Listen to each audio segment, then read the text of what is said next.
Kemudian nanti next meeting kalau sudah offline lagi, bagi yang merasa sakit silahkan minta izin untuk tidak mengikuti kuliah. Apa nanti filenya bisa diakses di Classroom. Ya. Dan hari ini teknik sipil di lockdown karena kemarin itu hari Senin dan Selasa ada mahasiswa yang ternyata positif COVID. Jadi untuk keselamatan sama Pak Kadep di lockdown. Oke, baik, saya akan mulai kuliah tentang perkerasan ini fleksibel pavement ya, jadi tentang aspal beton. Jadi aspal beton itu adalah salah satu tipe dari hot mix, ya, salah satu tipe dari hot mix, dan hot mix ini adalah salah satu tipe dari fleksibel pavement, ya, perkerasan lentur. Di teknologi pavement itu ada dua tipe, yaitu flexible pavement dan rigid pavement. Ya. Jadi akan saya jelaskan bahwa yang flexible pavement ini bahan pengikatnya, pengikat agregatnya adalah aspal, jadi sifatnya lentur, dan kalau rigid pavement bahan pengikatnya adalah semen, ya, jadi menjadi beton, dan itu rigid. Tetapi meskipun dari beton bahannya, kalau segmental, yaitu seperti paving block ya atau interblock, itu masih digolongkan sebagai flexible pavement karena yang bekerja adalah lapisan di bawahnya, yaitu batu pecah atau jertu atau pasir. Itu adalah bagian dari flexible pavement. Nah, perkerasan lentur itu mempunyai lapisan-lapisan ya. Jadi yang paling bawah itu adalah tanah dasar yang diperbaiki, dinamakan subgrade. Kemudian tergantung dari desainnya ya, bisa terdiri dari lapis pondasi bawah, kemudian di atasnya ada lapis pondasi atas, dan kemudian lapis permukaan. Surface course itu biasanya mengandung aspal. Lapis pondasi dan pondasi atas dan pondasi bawah itu tidak mengandung aspal. Tetapi ada juga yang baik lapis pondasi atas maupun lapisan pondasi bawahnya diberi aspal. Ya. Kalau semua diberi aspal namanya full depth aspal pavement. Nah, ini ada beberapa contoh model-modelnya. Yang mulai dari yang ini.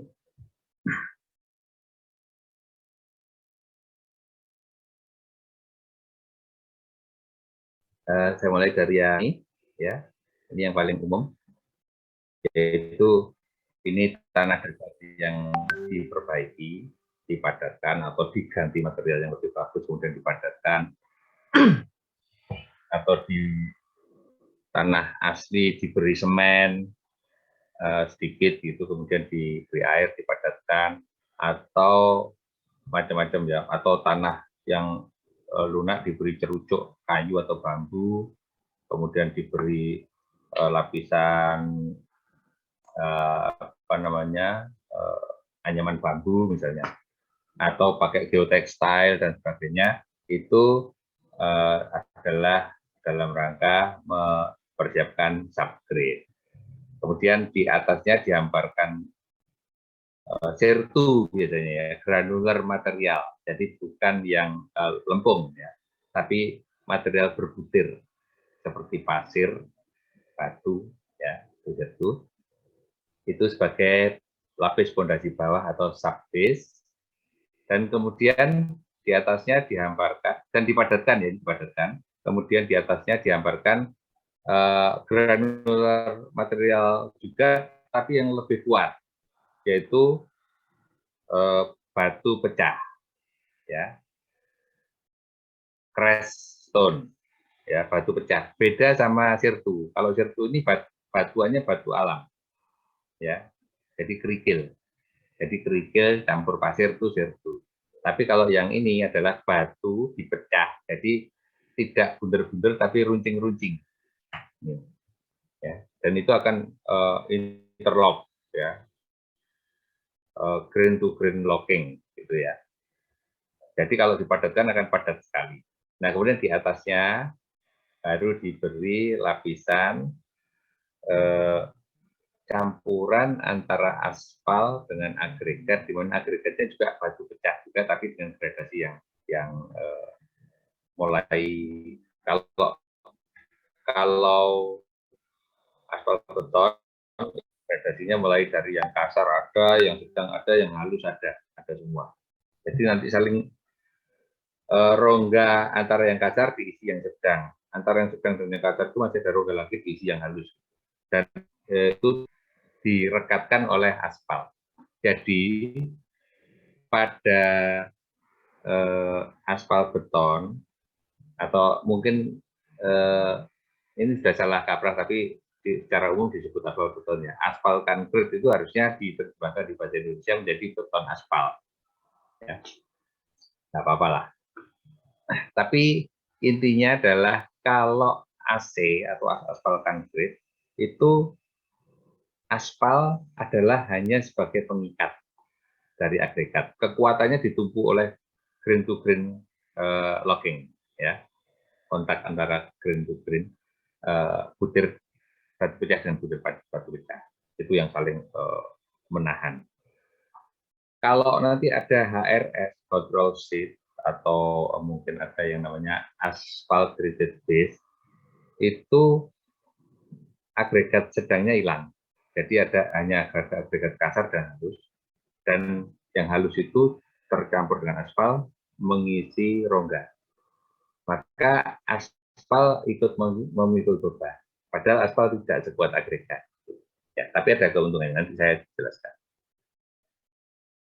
Nah, kemudian bisa juga subbase ini tidak pakai. Jadi seperti ini.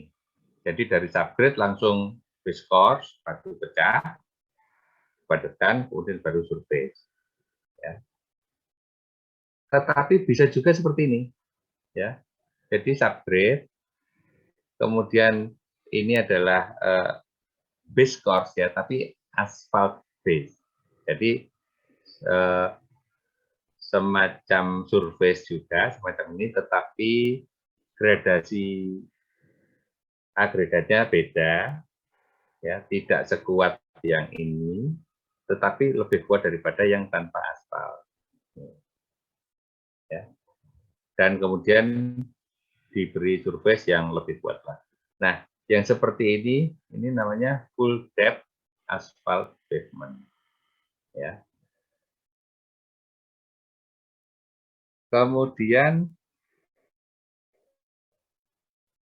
ini bisa juga dari subgrade diberi pelapis dulu, ya. Pelapisnya itu bisa aspal agregat fixture, bisa geotextile, bisa apa namanya, ya, saya yang lain, ya. Kemudian diberi ini beton, ya, beton, atau dari subgrade langsung di beton, ya. Beton maksudnya ini beton semen, bukan aspal, ya. Portland semen concrete, ya, dengan kekuatan tertentu. Kemudian di atasnya baru diberi lapisan aspal. Ini masih tergolong fleksibel pavement karena ini sifatnya ini adalah beton yang tidak terlalu kuat, ya. Kadang-kadang hanya base course yang di treated kayak semen Tetapi kalau betonnya ini adalah struktural, ya, maka ini rigid. Nah, perhitungannya beda. Oke, sekarang bahan dari beton aspal itu adalah pertama agregat. Ini batu pecah. Ya. Kadang-kadang diisi yang paling halus diisi filler, ya. Jadi batu pecah ada gradasi kasar, sedang, halus, halus sekali, ya, dan sebagainya. Nanti kalau masih kurang yang halus diisi namanya filler. Filler itu dari macam-macam, bisa dari abu batu, bisa dari abunya apa namanya batu bara, bisa dari macam-macam, bisa dari semen juga, ya, bisa dari kapur, tergantung desainnya. Kemudian perekatnya adalah bitumen. Bitumen itu komponen aspal, ya, dari misalnya asbeton. Asbeton itu campuran antara batuan dengan aspal. Nah, bitumennya itu adalah komponen aspal. Atau ini aspal minyak. Aspal minyak ini yang sering dipakai di Pulau Jawa. Ini aspal minyak. Aspal dari sis dari residu, ya, residunya proses pembuatan apa namanya bensin dan solar, ya. Nah, residunya itu bermacam-macam, salah satunya aspal. Jadi distilasi lagi jadi aspal. Kemudian ini dicampur agregat dan aspalnya itu dicampur menjadi beton aspal. Nyampurnya dengan kadar tertentu dicoba dulu di lab. Karena masing-masing agregat punya karakteristik yang berbeda dan aspal pun karakteristiknya macam-macam. Dicampur, kalau campurannya itu kuat, maka diaplikasikan di plant, ya, di pabrik pencampuran aspal, di aspal mixing plant, ya.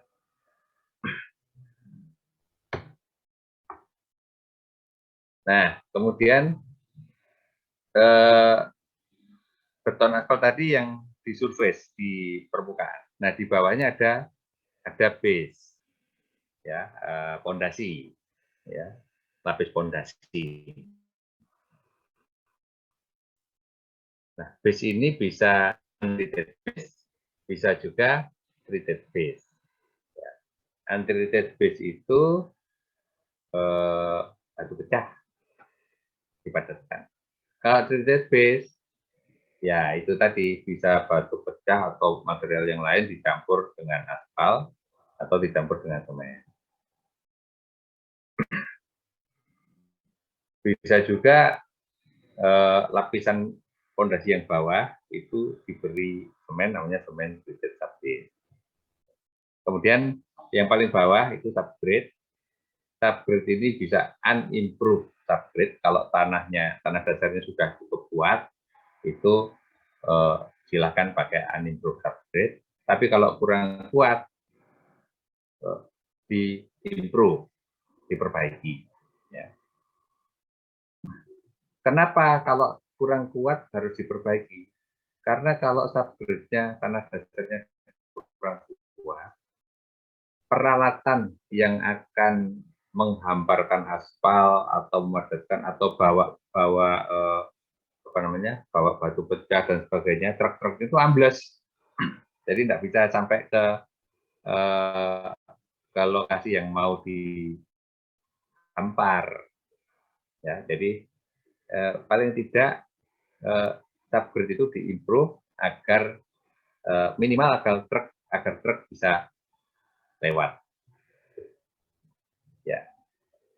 Dan juga begini, kalau tanahnya kembang susut pada saat kena hujan mengembang, maaf, saat habis hujan deras, musim hujan mengembang, tapi lembek. Pada saat kemarau mengeras, tapi menyusut. Ya. Hingga rata berunggah. tanah seperti itu harus perlu diganti. Atau tanahnya ini, tanah dasar ini pada saat musim hujan misalnya terendam air, kebanjiran, maka harus diuruk, ya. Nah, diuruk itu dengan material yang lebih bagus daripada tanah aslinya, supaya jalannya tinggi, lebih tinggi dari muka air banjir. Nah, itu juga termasuk improve subgrade. Ya, ada syaratnya kan itu, tidak boleh lempung. Ya, jadi harus yang granular.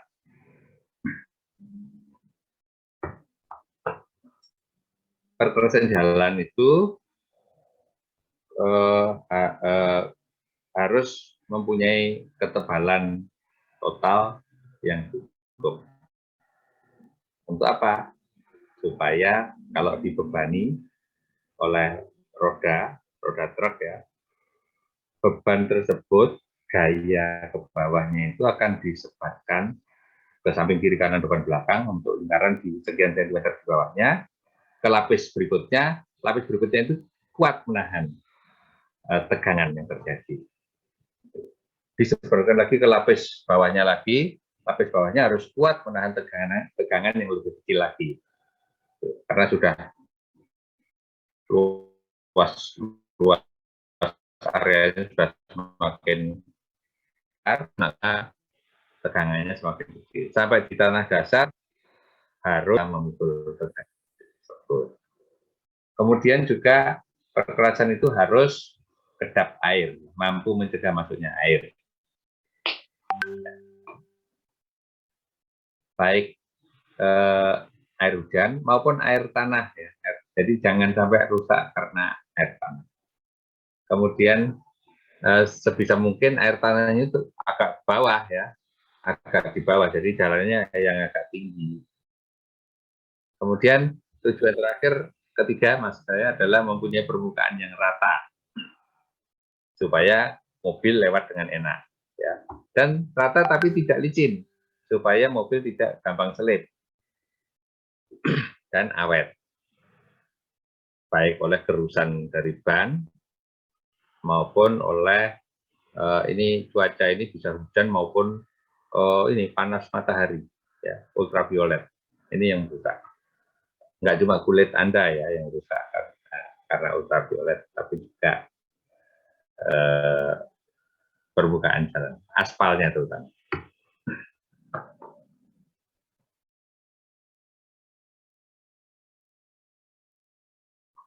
Nah, untuk desain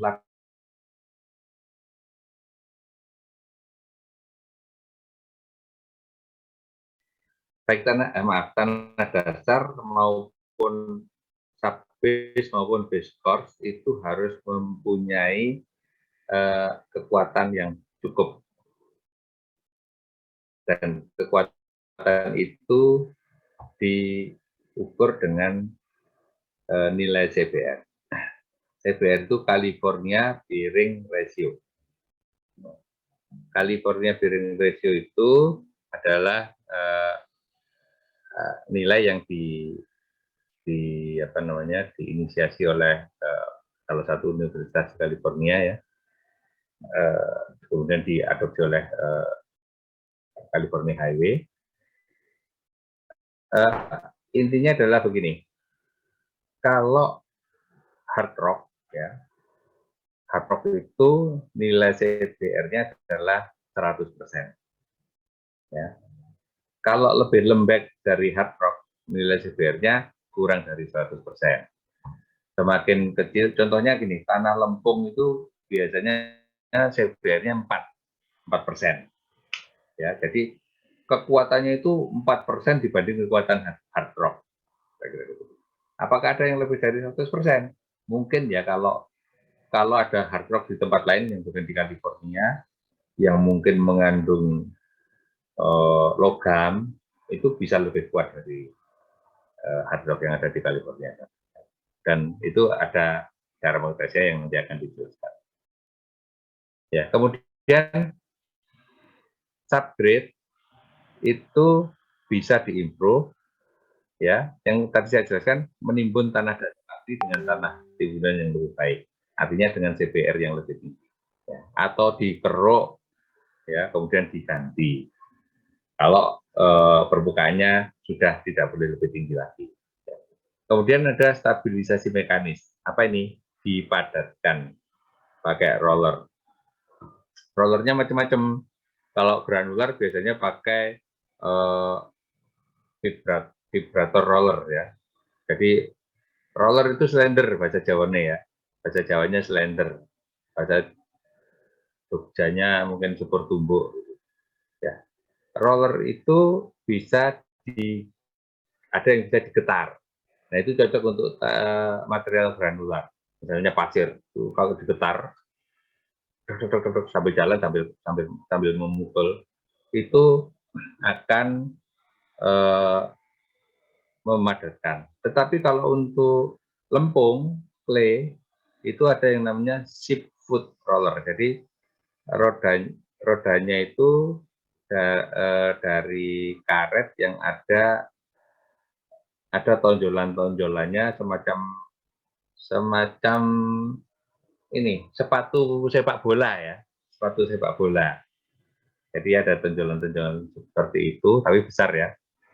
Itu cocok untuk memadatkan, untuk membuat lebih padat lagi clay, ya, tanah lempung. Kemudian cara untuk membuat perkerasan yang lebih kuat adalah sub base maupun base force-nya dipertebal.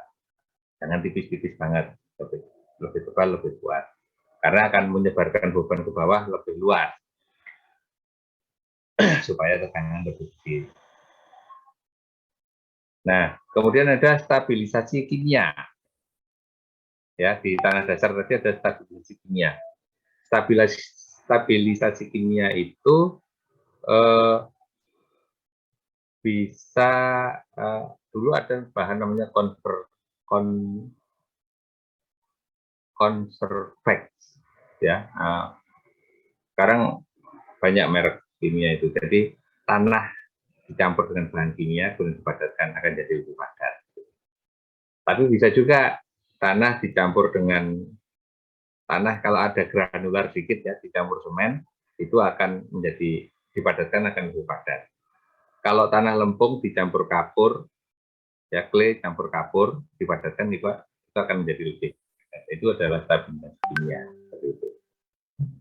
Kemudian tadi sudah mempertebal subdisk maupun diskors. Kemudian nah ini pakai layer apa namanya semacam diberi tulangan ya tanahnya itu diberi tulangan atau diberi layer pemisah ya jadi diberi lapisan penguat tipis itu artinya layer untuk menahan tarik dari tanah. Nah ini biasanya namanya geotextile atau geograde dan sebagainya. Nama umumnya apa? Geosintetik ya geosintetik. Geotextile bentuknya seperti apa? Macam-macam. Ada yang seperti plastik, lapisan plastik. Tuh, ada seperti lapisan karung plastik, tapi kuat ya. Jadi beranyam tapi kuat. Jadi ada yang woven, ada yang non woven.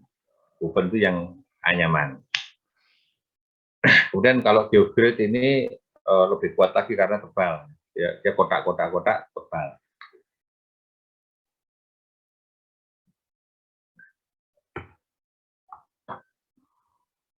Kemudian, nah ini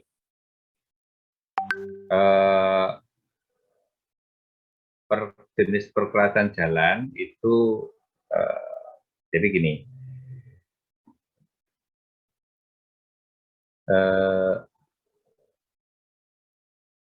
Pernahkah Anda melihat ini jalan yang aspalnya itu dipanasi, bukan dibakar ya, dipanasi pakai kayu bakar di bawahnya, drumnya dipanasi gitu, drum di aspal. Ada yang pernah lihat?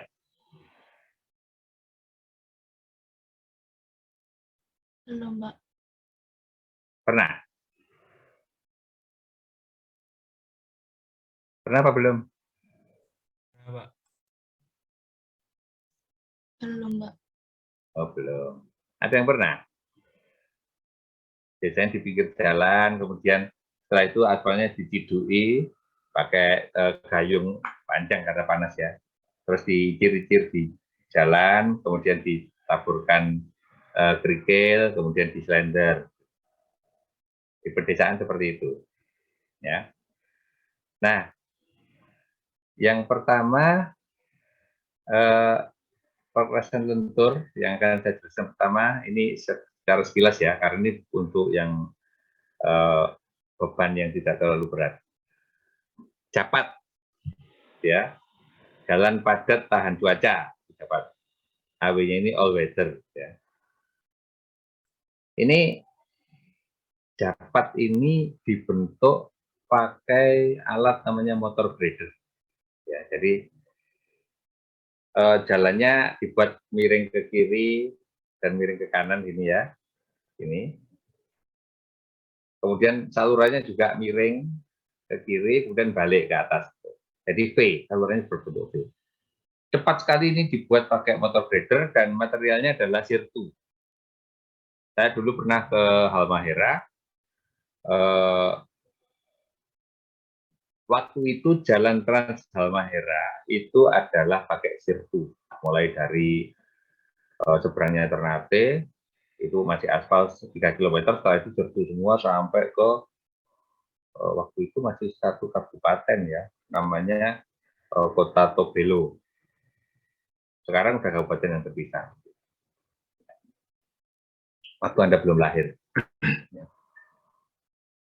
Sekarang sudah menjadi jalan dengan aspal beton, dengan beton aspal. Oke, itu bisa dilewati oleh kendaraan-kendaraan, baik musim penghujan maupun tentunya musim kemarau juga ya. Musim penghujan pun bisa dilewati. Tapi harus diperbaiki lagi karena sirtunya lepas kan ini, material lepas. Kemudian Telford Makadam ini kuno ya, sistem kuno dan kadang masih diterapkan di pedesaan. Ya.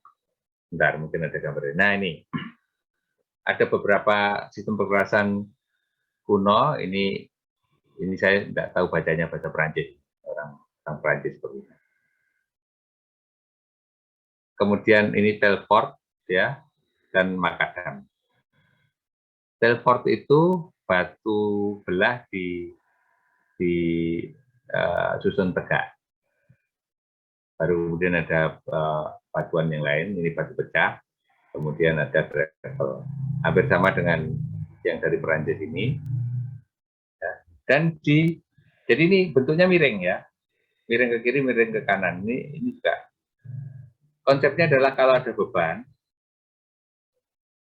itu bebannya akan disalurkan ke pinggir, dan di pinggir diberi batu yang besar untuk istilahnya untuk penahan supaya tidak lari ke samping. Ya, itu Telford ya. Konsepnya ini seperti rolak ya, apa namanya? Kalau Anda lihat rumah sederhana ya, di atas jendela atau di atas pintu diberi batu bata yang tegak. Nah, itu adalah untuk menyebarkan beban dari bata yang di atas ke samping, tidak ke kusen. Ini sama juga. Jadi supaya beban yang ke bawahnya, ke tanah besar itu kecil, karena yang sebagian besar dialirkan ke samping. Sedangkan makadam itu beda konsepnya. Makadam ini batu pecah, jadi beban dari atas itu dikirimkan ke bawah tapi disebar, sehingga luasan yang menerima beban besar dan tegangannya kecil di sini. Ya. Jadi beda konsep. Nah, konsep jalan yang modern itu mengikuti konsepnya makadam tapi dikembangkan lagi. Bukan konsepnya Telford dan saya tidak bisa bacanya terus bahasa Perancis, maaf. Oke. Sedangkan yang beton, aspal, dan paving block itu adalah perkerasan yang modern. Kemudian nanti akan didetailkan yang beton aspal, paving block. Paving block itu seperti makadam ini, tapi lapis atasnya ini adalah paving block dari beton yang kecil-kecil. Kemudian perkerasan kaku atau rigid pavement adalah dari beton semen. Ya. Kotak-kotaknya luas, ya. Dan bisa bertulang, bisa hanya ada dowel baja pada sambungan-sambungan baja. Nah, kemudian rigid pavement bisa dari beton semen, kemudian di atasnya diberi lapisan aspal untuk supaya lebih nyaman dikendarai, tidak mengauskan ban terlalu cepat, ya, dan memberi lapis permukaan yang kalau aus nanti dilapis lagi.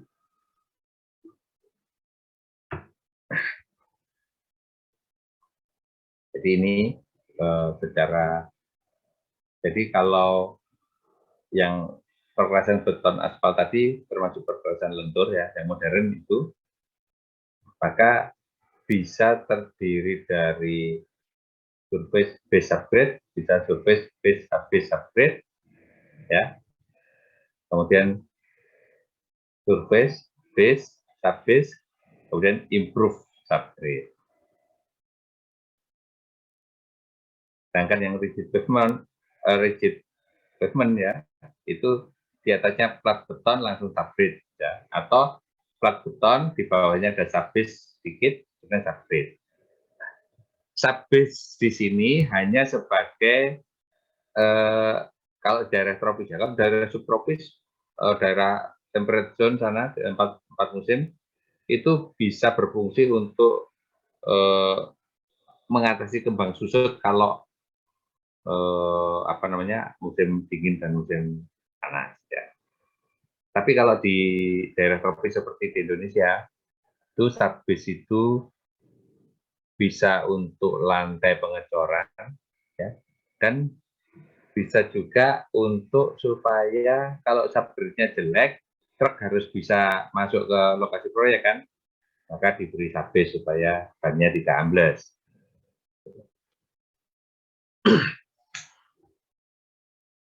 Kemudian, nah ini, perkerasan beton aspal itu kalau dibebani, dia akan melentur. Bebannya lewat, lalu sudah berlalu, kembali melenting ke atas. Jadi, fleksibel. Dan perkerasannya dipakai untuk menyebarkan tegangan. Jadi konsepnya makadam, menyebarkan tegangan ke bawah, ke tanah dasar.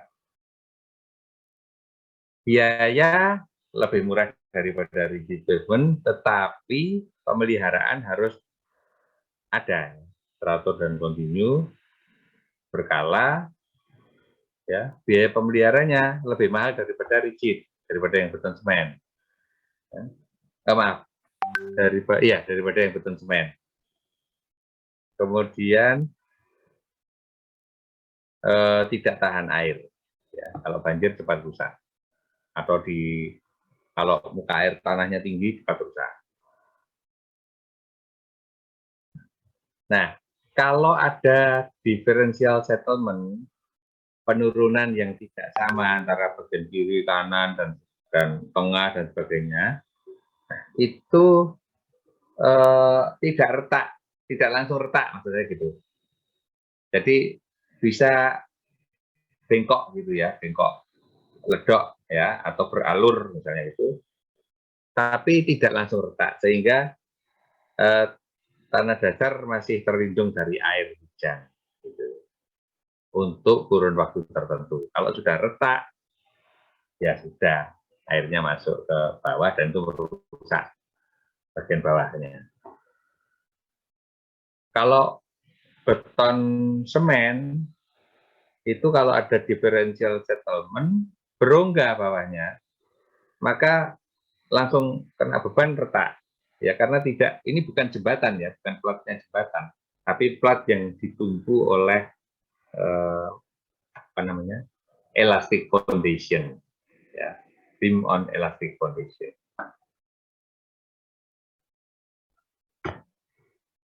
Nah ini beton semen. Ya, jadi sistemnya adalah rigid seperti plat, gitu ya, plat. Jadi satu plat itu mendukung semua beban. Beban ditumpu oleh ketebalannya, ya, bukan kekuatan tanah dasar hampir hampir kecil ya perannya. Jadi bisa dibangun di atas tanah yang CBR-nya rendah sekali. Ya. Tapi tidak bisa kalau tanahnya itu kembang susut, ya harus diberi lapisan-lapisan subbase yang bisa mengatasi kembang susut di bawahnya. Ya. Kemudian mahal di awal, tapi pemeliharaannya murah, tidak terpengaruh oleh adanya air, ya banjir dan sebagainya, tetap awet. Ini yang tadi.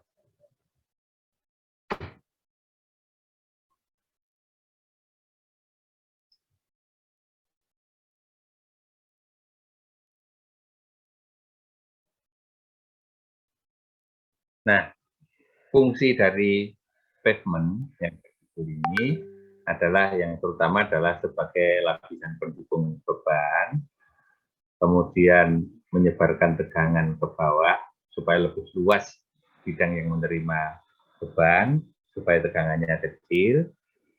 Jadi makin tebal base dan subbase-nya, makin kecil tegangan yang ada di surface. Makin kecil tegangan akibat beban yang ada di surface di permukaan subgrade, jadi lebih kecil tegangan. Jadi bebannya di surface, tegangannya di permukaan subgrade. Dengan fungsi lain dari subbase adalah untuk mempertebal base, ya, dengan biaya yang lebih murah. Karena base itu relatif mahal, ya, tapi kalau itu lebih murah. Kemudian ya otomatis yang penghubungan antara tanah dan agen pembahasan. Nah, filter ini sebagai filter, ya. Jadi material subgrade jangan ke lari ke atas, jangan mencampur ke base course, karena base course itu masih ada rongga-rongga dikit. Kemudian sebagai lapisan drainase, ini untuk subbase ya, sebagai lapisan drainase untuk air yang dari surface maupun dari bawah tanah. Idealnya dilarikan ke samping, ke saluran. Dan lapisan proteksi terhadap cross action. Jadi ini subbase ya, ini fungsi subbase.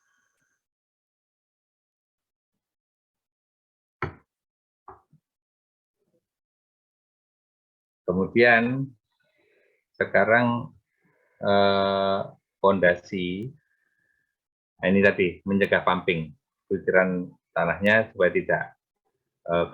tidak masuk ke permukaan, ya. Tidak misalnya ada retakan di surface, clay-nya tidak keluar ke atas sehingga bawahnya nanti kosong.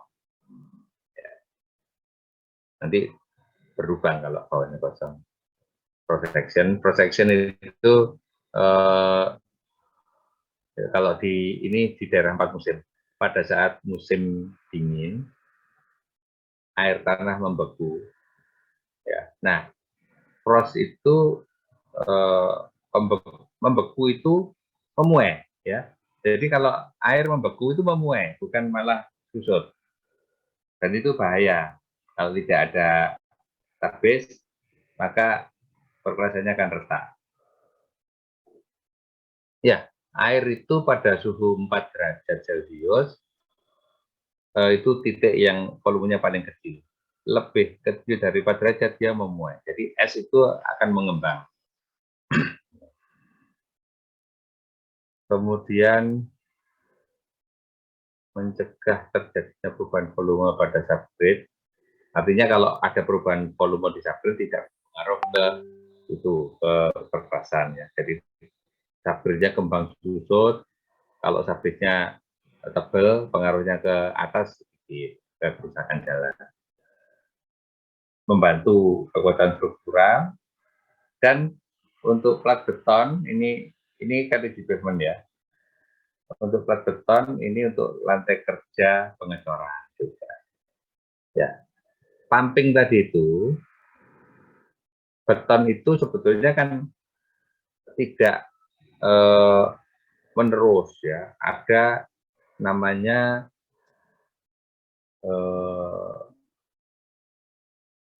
siar, ada siar. Jadi ada siar di mana ada siar kontraksi, ada siar ekspansi, dan ada siar konstruksi. Ya. Siar itu bahasa Inggrisnya apa tuh? Saya lupa. Ya, pokoknya bahasa Indonesianya siar. Siar itu, kalau siar kontraksi, itu gini, beton kalau dicor, yang nggak pakai tulangan ya, beton kalau dicor nggak pakai tulangan, itu pada saat setting, saat mengeras, itu menyusut. Nah, itu kontraksi namanya. Kalau menyusut, maka akan terjadi retak kecil-kecil. Dengan adanya siar kontraksi, maka sebagian di beberapa tempat, kalau misalnya beton ini tanpa tulangan ya, maka di sekitar tiap 4 meter itu digeraji kira-kira sepertiga bagian, atasnya digeraji lurus. Jadi saat betonnya itu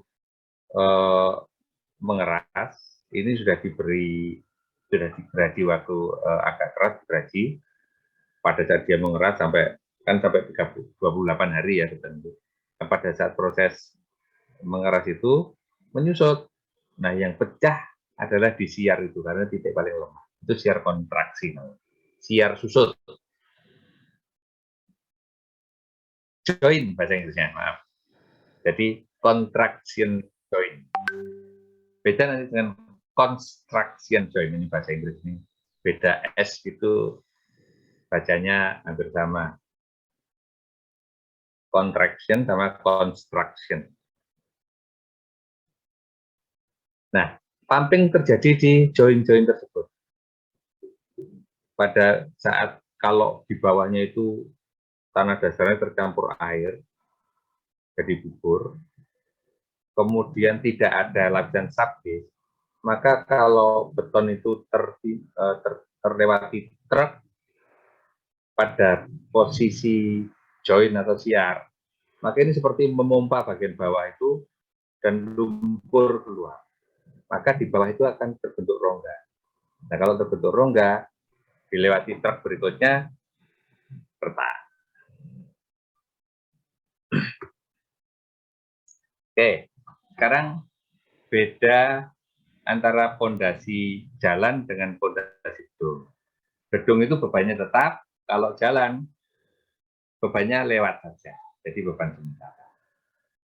Untuk gedung perlu di tes daya dukung dan tes penurunan. Kalau untuk jalan itu tesnya adalah triaxial, direksial, DPR, daya dukung.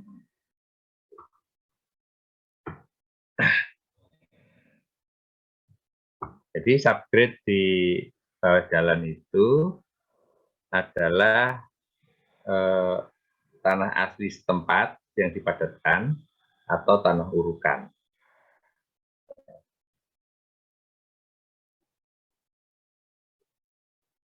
Karena dipadatkan, subgrade ini lebih kuat daripada tanah aslinya. Atau kalau ada tanah uruk yang lebih baik, nah, itu adalah improve subgrade. Tes yang dilakukan untuk daya dukung subgrade adalah CPR dan CPT. Umumnya ini, ya, umumnya ini. Tapi kalau untuk bangunan ada plate loading test, triaxial. Tapi untuk ya kadang-kadang diperlukan, tapi yang paling sering ini CBR dan BCTT. Sedangkan tes kepadatan sebelum dan setelah dipadatkan, nanti yang terpenting setelah dipadatkan itu dites dengan metode Sencon, water balloon, dan ultrasound. Sencon dan water balloon ini konsepnya sama. Jadi tanah dasar yang sudah dipadatkan itu dicawuk, ya, dikeruk sedikit gitu, sehingga terbentuk lubang. Nah, hasil cawuan tadi, ya, keruan tadi itu ditimbang, ketemu berat. Volumenya berapa yang dicawuk? Nah, lubangnya itu diukur volumenya. Lubangnya diukur volumenya pakai Sencon atau pakai water balloon. Jadi diisi pasir. Nah, pasirnya itu berapa volumenya? Nah, itu pakai kerucut. Kerucutnya sudah ada volumenya. Jadi kalau yang bilang di kerucut itu sekian, maka itulah volumenya. Jadi kepadatan adalah berat per volume. Atau pakai water balloon. Jadi balon airnya ini untuk mengukur volume. Kalau ultrasound sudah pakai alat langsung diukur pakai ultrasonografi, ya.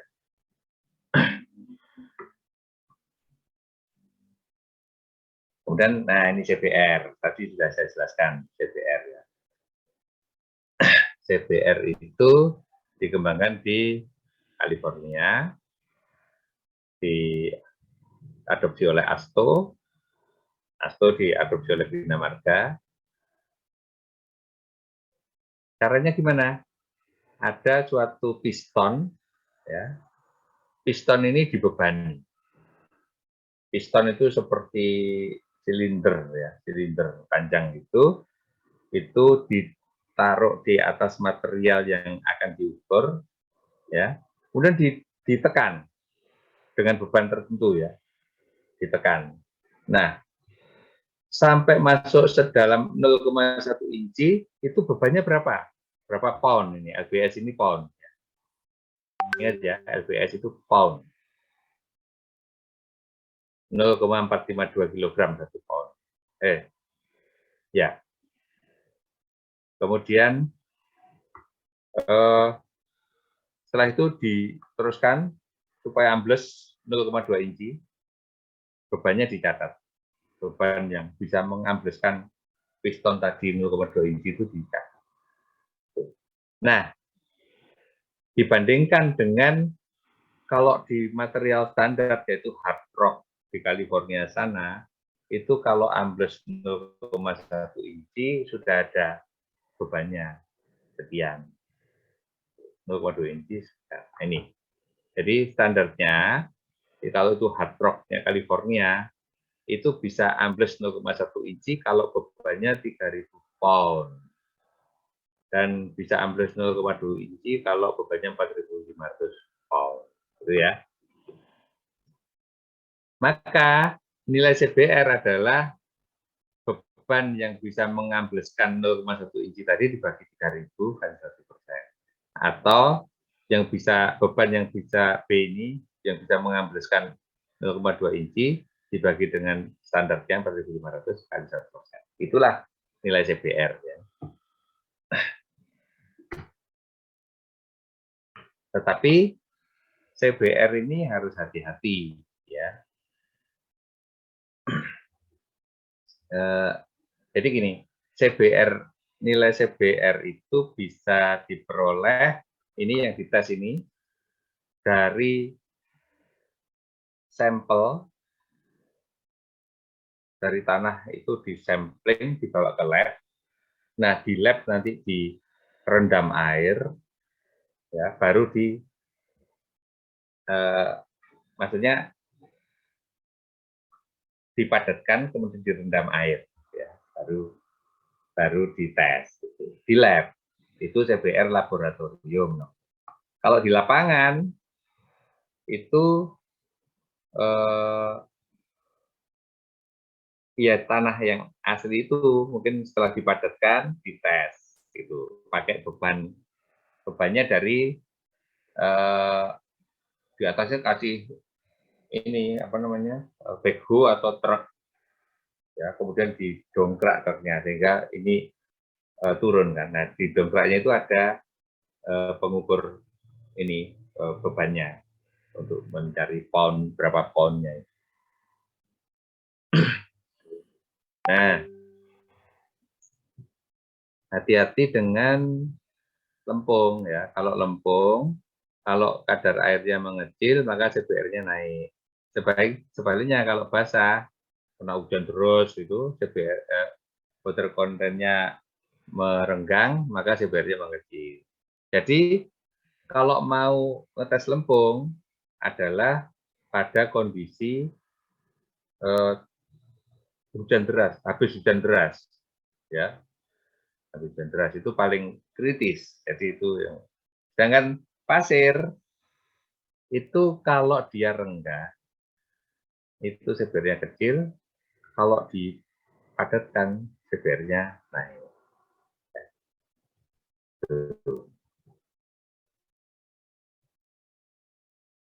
CBR tidak cocok untuk fondasi gedung, rumah dan sebagainya ya. Fondasi jembatan tidak cocok. Itu hanya khusus untuk jalan karena bebannya jalan lewat.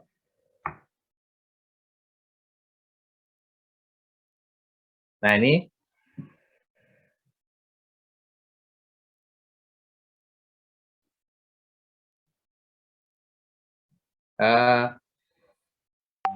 pada pasir itu kadar air tidak terlalu berpengaruh terhadap besar kecilnya CBR. Ya.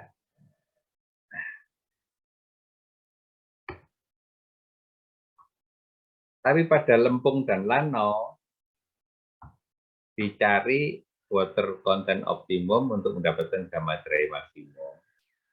Nah,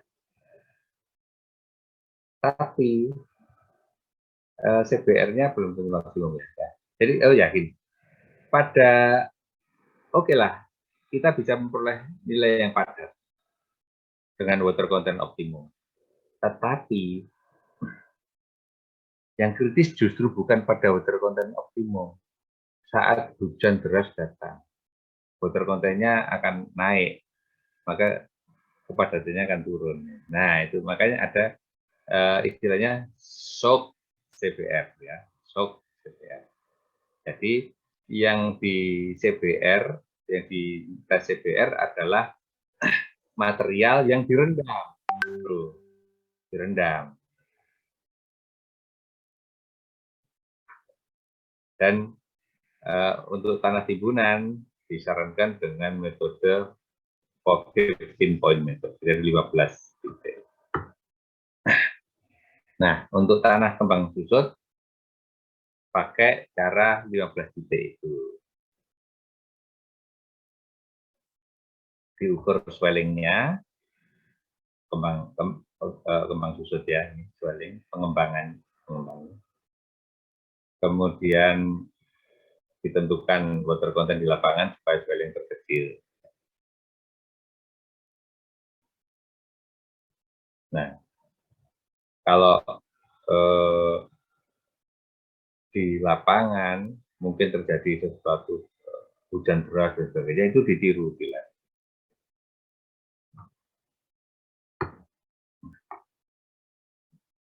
Nah, ini spesifikasi alat CBR-nya ya, mold-nya itu cetakannya, itu ukurannya sekian. Pemadatannya pakai ditumbuk sekian untuk meniru kondisi di lapangan. Ya, di lapangan beban kendaraan, kalau di lab ditumbuk. Jadi tergantung berapa lapis. Kalau 5 lapis, ditumbuknya 2005 kali. Berat penumbuknya sekian. Kemudian direndam. Nah, untuk pasir 2 hari rendamnya, untuk lano 3 hari, untuk lempung 4 hari. Untuk 15 point method, digunakan 15 contoh tanah, ya, dengan energi tumbukan yang beda-beda. Jadi ada yang ditumbuk 55 kali per lapis, Ada yang 25 kali per lapis, ada 12 kali per lapis. Sedangkan CBR di lapangan, itu yang tadi saya ceritakan, alatnya ditaruh di bawah truk dan didongkrak. Gitu. Tapi hati-hati, ini bisa, kalau untuk lempung ini tidak disarankan ya, untuk lempung. Karena kadar air yang berubah akan kadar air mengecil, CBR-nya jadi bagus kalau di lempung. Padahal yang kritis pada saat kadar airnya banyak.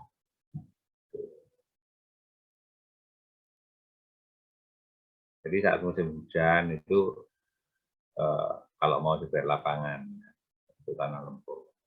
Tapi kalau tanah pasir oke.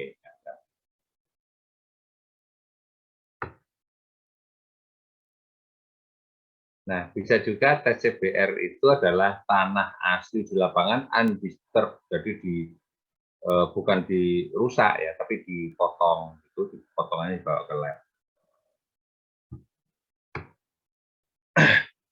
Nah, ini yang terjadi kalau tanah dasarnya itu jelek ya, lempung atau pedel ya, tanah pedel saat hujan. Saat kemarau pedel itu keras ya, tapi kalau saat hujan jadi bubur seperti ini, persis seperti lempung di sawah. Saat kemarau ini ya keras. Pasir, nah pasir ini kuat ya, kuat. Tetapi kalau pasirnya tidak padat, misalnya water content-nya kurang ya, nah ini juga ambil juga ya, dan tergerus roda. Jadi semakin kasar rodanya, semakin ambles kalau pasir. Semakin kecil rodanya, semakin ambles. Kalau tapannya lebar, lebih bagus. Dan kalau kasar sekali, misalnya ban untuk off-road yang mud terrain, ya, yang untuk lumpur, itu kalau dipakai di pasir malah ambles. Ini.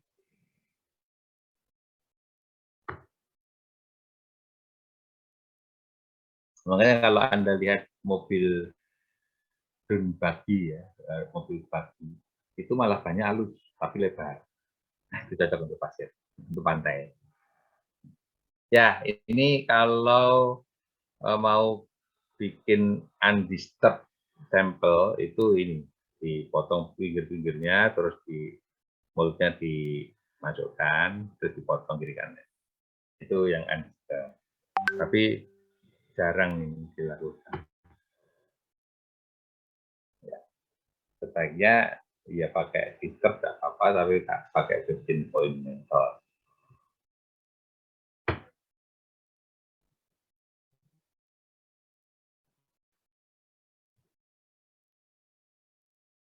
Nah, kemudian kondisi di lapangan harus padat sebesar 90% dari nilai CBR lab.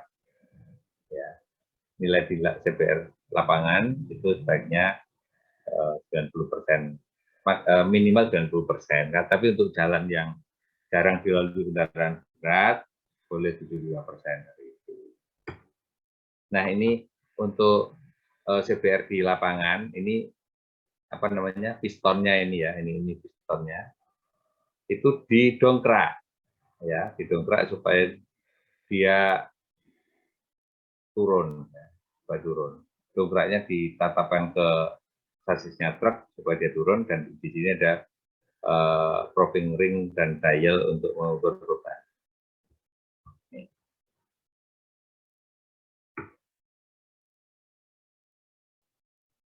Ini tanah yang dites, sudah direndam ya, terus ditaruh di alat ini, dan ini adalah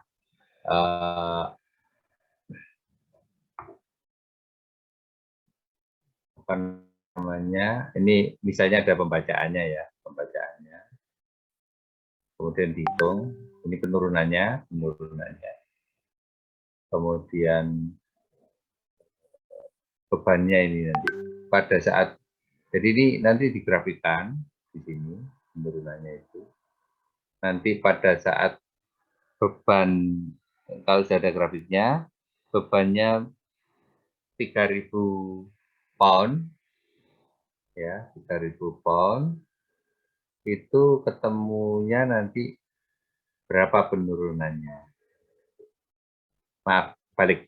Jadi penurunannya 0,1 inci ya, dengan grafik seperti apa nanti itu ketemu berapa. Nah, angka ini nanti dibagi 3.000 kali 1%. Penurunan 2 inci di sini, tarik ke grafiknya, angkanya berapa, ditarik ke sini, angka ini dibagi dengan 4.500, berapa. Nah, ini, misalnya grafiknya yang merah ini. Maka 0,1 di sini kan ketemu berapa ini? 400, 600, 850 kira-kira. 850. Maka CBR-nya adalah 850 per 3.000 kali 1%.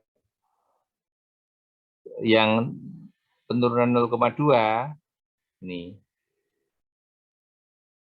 1.500 dibagi 4.500, jadi 33%. Tetapi kalau grafiknya yang terjadi itu kalau digrafikkan kayak seperti ini, nah ini harus dinormalkan dulu.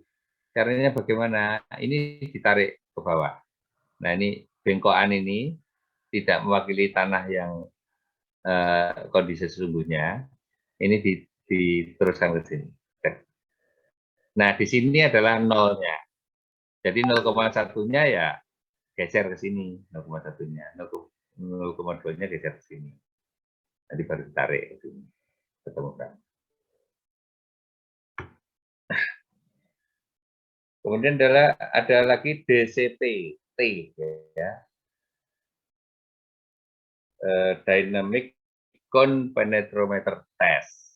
Itu adalah semacam tombak ini ada lantakan untuk dipukul, pemukulnya dinaik turunkan, naikkan dilepas, naikkan dilepas, makin turun kan, nah turunnya itu dicatat, tumbukan pertama turun berapa, tumbukan kedua turun berapa, dan seterusnya, sehingga nanti akan ketemu suatu suatu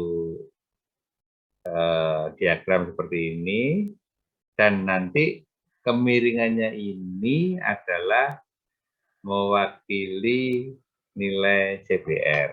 Jadi ada ini apa?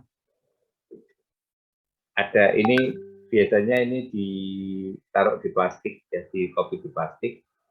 Nanti kemiringan ini mewakili berapa, kemiringan ini mewakili berapa, gitu. Sehingga bisa diplotkan di sini. Kalau ini curam ke bawah, berarti satu pukulan dia langsung ambles. Nah, itu CBR-nya kecil.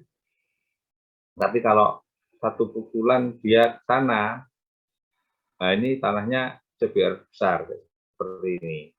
Nah, ini CBR-nya 40. Gitu.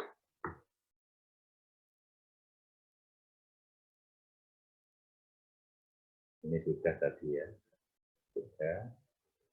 Nah, sekarang coba lihat. Ini ada base course dan ini subgrade ya. Base course-nya CBR 15, subgrade-nya 5. Maka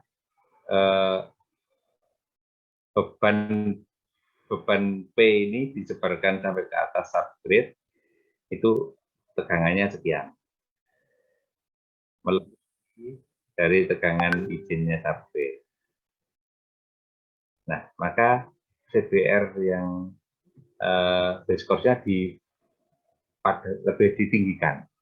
Jadi pakai material yang CBR-nya lebih bagus. Maka ini akan menyebar lebih lebar, gitu, sehingga tegangan di atas subgrade tidak melampaui tegangan izin.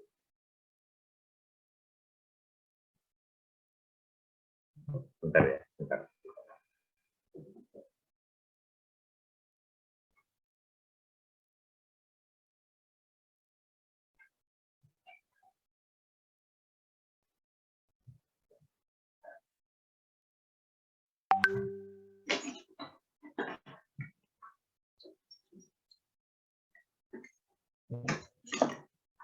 lanjut. Atau material yang atas ini diberi aspal, maka CBR-nya bisa 100%. Nah, kalau CBR-nya 100%, tegangan yang terjadi di tanah dasar itu lebih kecil, tidak melampaui tegangan izin. Ya. Jadi bahan materialnya ini punya nilai CBR yang beda-beda. Contohnya batu pecah kelas A itu CBR-nya sampai 90%, kelas B 70%, kelas C 50%.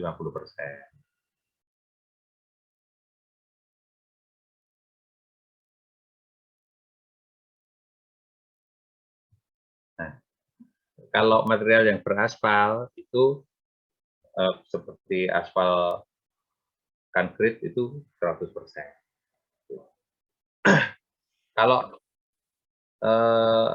sirtu itu berkisar antara 10% sampai 30%.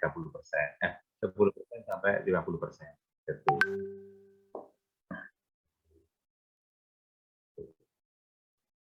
Oke, sekarang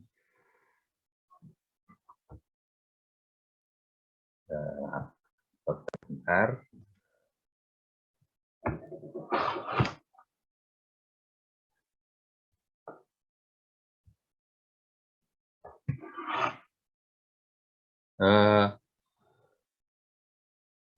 Lanjut.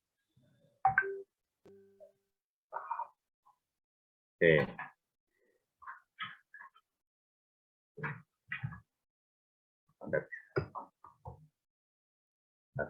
Lanjut.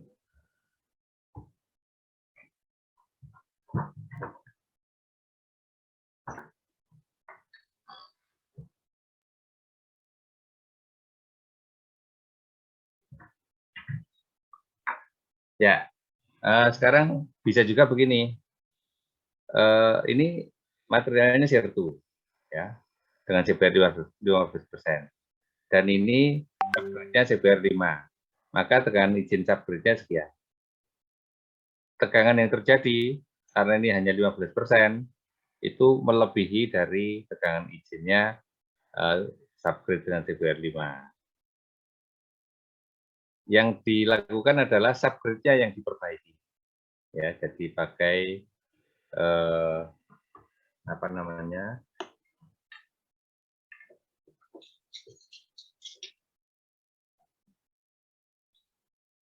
Jadi bisa juga subgridnya diperbaiki, ya, diperbaiki sekali, sehingga tegangan izinnya yang nambah, ya. Jadi ini tetap akan tidak melampaui tegangan izin. Atau yang namanya pelapis perkerasannya tadi, misalnya ini subgrid ya, itu tetap CBR-nya tapi dipertebal. Nah, dipertebal sehingga tegangan yang terjadi akan semakin kecil. Ya, jadi prinsip perkerasan itu 3 macam itu. Nah, CBR segmen jalan itu bisa dihitung dengan cara analisis dan grafis, dites ya. Maksudnya untuk menentukan nilai CBR di tanah dasar dari beberapa nilai CBR yang ada itu disimpulkan berapa sih sebenarnya ruas ini. Nah, jadi per jalan dibagi dalam segmen-segmen. Satu segmen misalnya ada sekian banyak pengukuran CBR, itu bisa dihitung dengan rumus ini, nilai rata-ratanya segmen tersebut, atau bisa juga dengan grafis. Jadi ini contohnya ya, misalnya CBR yang ada adalah 4%, 2%, 3% dalam satu segmen itu, ya. Kemudian diurutkan. Jadi mulai yang kecil, 2, 3, 4, 4, ya. 4-nya berapa kali? Nah, ini ada lagi, terus baru 6, 8. Ini diurutkan. Nah, sekarang ada berapa hasil tes yang melebihi 2%? Semua. Ya, jadi 8 itu melebihi 2%. Ada berapa yang melebihi 3%? Ada 7. Ada berapa yang melebihi 4%? Ada 6. Ada berapa yang melebihi 6%? Ada 2. Dan ada berapa yang lebih atau sama dengan ya, lebih sama dengan 8%? Ada 1. Nah, maka ini adalah 8 per 8, 7 per 8, 6 per 8, 28 per 8 kali 100. Ini, jadi persennya adalah ini 2, ini adalah absisnya, dan ini ordinatnya. Nah, CBR di segmen itu adalah 90% terburuk. Maka tarik 90%, ya rata-rata berarti hanya 2,9. Ya, karena ini banyak angka ini, banyak angka 4 ya.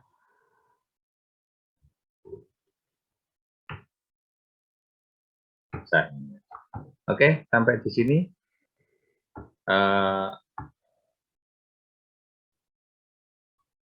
Absen, kamera on.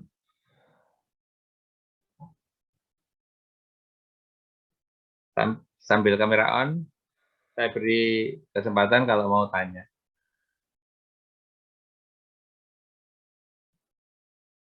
Silahkan kalau mau tanya. Kalau tidak ada yang tanya, dianggap ngerti, bahaya loh ya.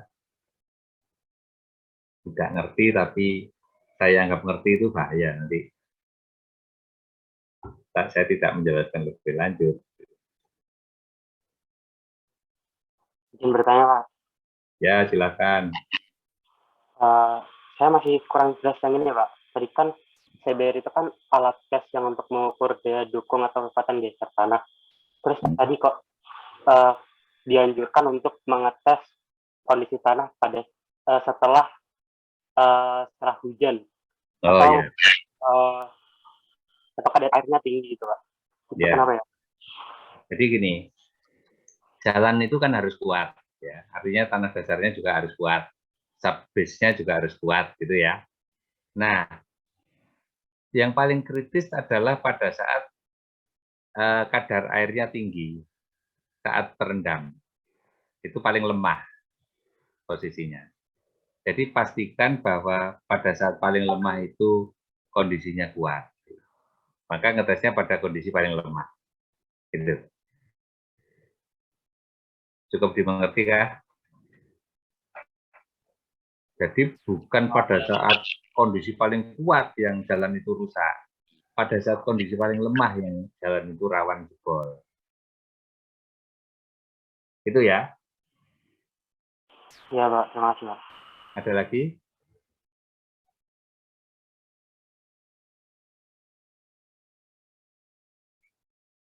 Ada yang belum absen wajah ini.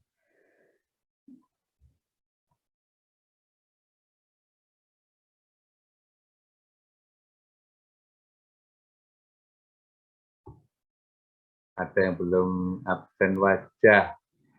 Raka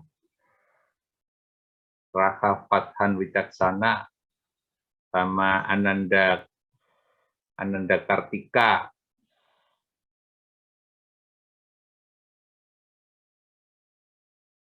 Oke, kuliah saya akhiri. Raka sama Ananda harus kontak saya lewat WA. Tolong kasih tahu. Terima kasih. Assalamualaikum warahmatullahi wabarakatuh. Waalaikumsalam warahmatullahi wabarakatuh. Terima kasih, Pak. Terima kasih, Pak.